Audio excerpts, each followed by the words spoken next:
noloshu waxay bartay in baraarug nafeed go'aan qaadasho dhaba iyo joogteyntu ay tahay sirta kaliya isbedel dhaba lagu keeni karo balse aysan ahayn go'aan qaadasho kaliya sirta keeni karta isbedel.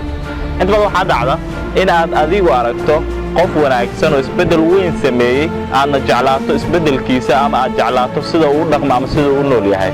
waxaan rabaa inaan si dhaba kugu sheego isbedelku shakhsiga gaaray ma aha isbedelkii adiga lagugu talagalay ee adiga waxaa jira isbedel aad mudan tahay inaad samayso.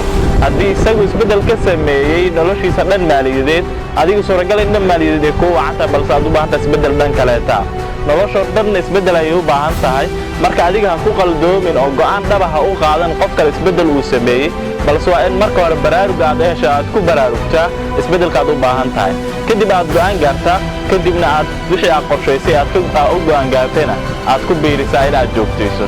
joogtayntuna waxaan u suuragelin karnaa in isbedelkeenu uu noqdo mid miro dhala dadku nagu jeclaadaan calaacalkoodii iyo hadallada negatiftigana aan uga kori karno.